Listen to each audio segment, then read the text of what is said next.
సరే, చెన్నారెడ్డి గారికి 2 కుమారులు, మీరు, రవీంద్రారెడ్డి గారు, ఒక డాటరు. మీ మీ ఫ్యామిలీ ఏంటి?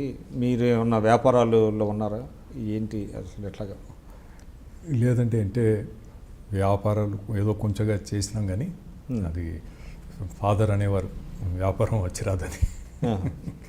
సరే, ఏదో ఉండే ప్రాపర్టీ కొంత చేస్తున్నాం, నథింగ్ కొత్త వ్యాపారాలు మొదలుపెట్టి అన్యూజువల్గా అందరూ ఏమనుకుంటారంటే అదే చెన్నారెడ్డి గారి ఫ్యామిలీ అంటే పైగా పెద్ద ఇది కదా, మీరు అదే ఫైనాన్షియల్గా ఇప్పుడు వాళ్ళతో పోలిస్తే, ఇప్పుడు రాజకీయ నాయకులతో పోలిస్తే ఇది కొంచెం కొంత విచిత్రంగానే అనిపిస్తుంది, నమ్మడానికి కూడా కష్టంగా అనిపిస్తుంది.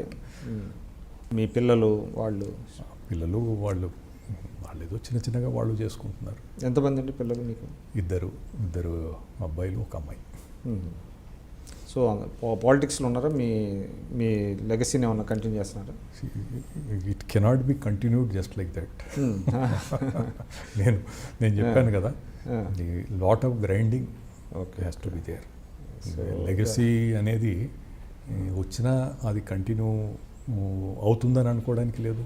So they are probably, hopefully they are under that grinding. అంటే పాసింగ్ ఆఫ్ ది మ్యాంటల్. ఇది ప్రజాస్వామ్యంలో పాసింగ్ ఆఫ్ ది మ్యాంటల్, అది ఆ రకంగా మనం కూర్చోబెట్టి చేస్తే అయ్యేది కాదు. They have to evolve. Father నా గురించి కూడా చెప్పేవారు. చాలామంది ప్రశ్నించారు, మీరు ఎందుకు బాబుని అన్నట్టు. ఇవి పాలిటిక్స్లో పెడితే వచ్చేది కాదు. న్యాచురల్గా దాంట్లో ఉండి దేర్ కేపబిలిటీస్ ఆర్ రికగ్నైజ్డ్. ఆ రకంగా వచ్చి ఎవాల్వ్ కావడం అది వేరుగా ఉంటుంది. వారికి ఎప్పుడన్నా మీ మీద అసంతృప్తి ఉండేదా? అంటే వారి స్థాయికి మీరు రాలేకపోతున్నారు అనేటువంటిది అన్నా? నేను అంటే వారు ముఖ్యమంత్రిగా ఉన్నప్పుడు కానీ ఇతరత్ర అనేక సందర్భాల్లో ఏదైనా ముఖ్యమైనటువంటి ఒక స్టేట్మెంట్ రిలీజ్ చేయాలన్న, ముఖ్యమంత్రిగా ఉన్నప్పుడు అమెరికాలో కిడ్నీ ఆపరేషన్ తర్వాత ఇక్కడ నక్సలైట్ గొడవ ఏదో జరిగింది, ఫైరింగ్ అది జరిగింది. ఇప్పుడు స్టేట్మెంట్ ఇష్యూ చేయాలంటే నాకు 4 పాయింట్స్ చెప్పేవారు. ఆ స్టేట్మెంటు రాసుకొచ్చిన తర్వాత కామా ఫుల్ స్టాప్ మార్చకుండా సంతకం పెట్టి రిలీజ్ చేశాం. సో ఆ రకమైనటువంటి స్కోప్ నేను ఎప్పుడు ఇవ్వలేదు. I was fully in tune. మీరు చెన్నారెడ్డి గారు ఎక్కడైనా వారు సీఎంగా ఒక స్పీచ్ ఇచ్చారనుకోండి, మనం కూర్చొని మాట్లాడుతున్నాం, మనం ఇష్యూ మాట్లాడుతున్నాం, ఎక్కడో వారు ఉన్నది తెల్లారి మీరు పేపర్లో చూస్తే అదే ఇష్యూ వారు మాట్లాడారు. వారు నేను డిస్కస్ చేసుకున్నటువంటి సందర్భాలు కాదు. ఆలోచన ఆ విధంగా ఉండింది. Understanding of a particular situation. ఇప్పుడు ట్రైనింగ్ అంటారు చూడండి, ఒక పర్టికులర్ అప్రోచ్, నేను స్ట్రాటజీ ఏ విధంగా ఉండాలి, క్రికెట్లో కానీ వేరే స్పోర్ట్స్లో కానీ ట్రైనింగ్ ఎట్లా వస్తే ఎట్లా దాన్ని ట్యాకిల్ చేయాలనేది వారిని చూసి నేర్చుకున్నటువంటివి చాలా ఉన్నాయి. కనుక ఆ రకంగా ఇప్పుడు స్కోప్ ఇవ్వలేదు నేను. ఇంకోటి, చెన్నారెడ్డి గారు అంటే పబ్లిక్, అంటే ఆయన గవర్నర్గా చాలా రాష్ట్రాలు చేశారు, బట్ వెరీ షార్ట్ పీరియడ్ మాత్రమే సీఎంగా ఉన్నారు. దాని మీద ఎన్ని రిగ్రెట్స్ ఉన్నాయండి? అంటే he should have continued more time అని అట్లాంటిది? No regrets in the sense, personal regret ఏమీ లేదు. ఒక రకంగా వారు రాజీనామా చేసిన తర్వాత వచ్చేవాళ్ళు బాధపడే వాళ్ళని ఓదార్చుకుంటూ వారు ఇది చేశారు. He was happy. పదవి అదే చెప్పారు కదా, ఎడమకాలు చిట్టి కైనలతో సమానం అనేటువంటిది. సో ఈ ఆల్వేస్ బిలీవ్డ్ ఇదంతా కూడా దేవుడు, శివుడాజ్ఞ లేనిది చీమైనా కుట్టదు అనేటువంటి బిలీవ్ చేసేవారు. ఈ బిలీవ్డ్ ఇట్ ఇన్ టోటల్. మనం నిష్కామ కర్మ మనం చేస్తూ పోవాలి, ఫలితాలు భగవంతుడు ఇస్తాడు. ఈరోజు నేను అనుకునేది వ్యక్తిగతంగా వారు కానీ కుటుంబంగా మేము కానీ వారు పదవిలో ఉంటే మేమంతా లిమిటెడ్గా ఉండేది, మేము చాలా స్ట్రిక్ట్గా ఉండేది. కానీ రాష్ట్ర ప్రజలకు బాగా మేలు జరిగేదని చెప్పి నాకు ఆ బాధ మాత్రం ఉంది. ఎందుకంటే ఎక్కువ కాలం కంటిన్యూ అయి ఉంటే రాష్ట్రానికి, దేశానికి ఇంకా మేలు జరిగే అవకాశం ఉండేది. బహుశా వారికి ఇంకా governor is always a loop line. Loop line. But అక్కడ కూడా వారు వారి స్టైల్లో పనిచేయగలిగారు. బట్ ఒక్క సంవత్సరం కేంద్ర మంత్రిగా పనిచేశారు. చాలా దశాబ్దాల తరబడి వాడు చేసినటువంటి పని గుర్తుపెట్టుకున్నాను. నేను ఉత్తరప్రదేశ్లో ఎన్డీఎంఏలో ఉన్నప్పుడు ఒక కార్యక్రమం, ఒక మీటింగ్ ఉండింది. మున్సిపల్ కమిషనర్స్, మున్సిపల్ అఫీషియల్స్ 45 మంది ఉన్నారు.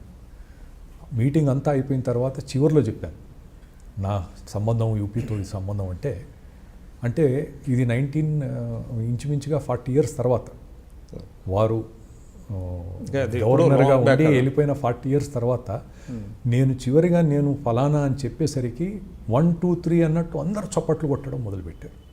అంటే ఆ పేరు అప్పటికి వాడికి ఆ విధంగా గుర్తుండిపోయింది. సో వారికి ఉండే కెపాసిటీసు, వారి ఆలోచన విధానం ఇంకా రాష్ట్రానికి, దేశానికి ఇంకా ఉపయోగపడే విధంగా ఉండేది అనేది అది మాత్రం ఇప్పటికీ ఉంటుంది. చెన్నారెడ్డి గారు రాష్ట్ర రాజకీయాల్లో ఆర్ రేదర్ దేశ రాజకీయాల్లో ఎటువంటి ముద్ర వేశారు అని మీరు అనుకుంటారండి? నేను ఇది is one of those rare politicians. వారు ఈ commanded lot of respect and fear. చాలామంది భయపడ్డారు. వారు ఐ థింక్ ఒక పరిపాలన దక్షత కానివ్వండి, ఒక దార్శనికుడుగా రాబోయేటువంటి రోజుల గురించి ఆ రోజు మాట్లాడినప్పుడు ఎవరికి అర్థం కాకుండా ఉండేది, ఎందుకు చెప్తున్నారు అనేటువంటిది. కానీ క్రమంగా ఇప్పుడు బీసీ రిజర్వేషన్లు ఎవడు ఆలోచన చేయనప్పుడు సమాజంలో మనం అంటే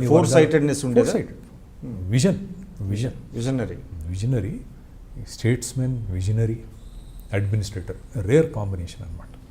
సో అది it's a rare combination. I think that is one aspect. ఈరోజు ఎవరిని చూసినా అంటే వారి గురించి తెలిసినటువంటి వాళ్ళంతా కూడా they remember him in that. So you are very lucky. Absolutely. I mean అదొక పూర్వజన్మ సుకృతం అనుకోవాలి. మనం ట్రైనింగ్ అని వెళ్తాం చూడండి, అంటే the house it self is a learning experience. నేను వారి అధికారంలో లేనప్పుడు ప్రత్యేకంగా నేను సగం కన్నా ఎక్కువ టైం వారితో స్పెండ్ చేసేవాడిని. వారు ఏది రాయాలన్నా చెప్పాలన్నా ప్రతి దాంట్లో వీస్ టు అసిస్ట్ హిమ్. సో ఆ రకమైనటువంటి గ్రౌండింగ్ సాటిస్ఫాక్షన్ కూడా మీకు ఉంది. That satisfaction and yes I can back. One last question sir. So అంటే you must be more than 60 అనుకుంటా. ఎస్. ఎంత మీ ఏజ్? 68. బట్ చాలా హెల్తీగా ఉన్నారు. ఏంటి, what is the secret behind your health? నేను I think it's my eating habits. I don't smoke, no drinking. Okay. తినడం కూడా నేను చాలా కంట్రోల్గా తింటాను. చాలామంది ఏమంటారంటే యోగా చేస్తాము, వాకింగ్ చేస్తాము, అది చేస్తాము, ఇది చేస్తామని. అవన్నిటికేమో అంటే more than that food habits మంచిగా ఉండాలంటారు. I mean that is my strong point. My food habits have been good. So and చాలా లిమిటెడ్గా కంట్రోల్గా ఉంటాను. నేను ఐ వర్క్ రాత్రులు కూడా పనిచేసినటువంటి అనేక సందర్భాలు ఉన్నాయి. ఏదైనా పట్టుకుంటే వదిలిపెట్టకుండా. So what is your goal sir? For do something good. Keep నేను I'm happy with what I'm doing. I will continue to do this. If I get a wider scope and opportunity, I'll be happy. Otherwise, I'm always because నాకు ఉండేటువంటి ఆలోచనలు అది 10 మందికి మంచి జరిగేటువంటి విధంగా society at large. మీరు చూస్తున్నారు ఐ డ్రీమ్ న్యూస్ని. మీరు చూస్తున్నది ఐ డ్రీమ్ న్యూస్. అంటే కళలని నిజం చేస్తూ ప్రజలకి నిజాలని కళల ద్వారా తీసుకొచ్చే ఐ డ్రీమ్కి మై బెస్ట్ విషెస్. మీరు చూస్తున్నది ఐ డ్రీమ్ న్యూస్.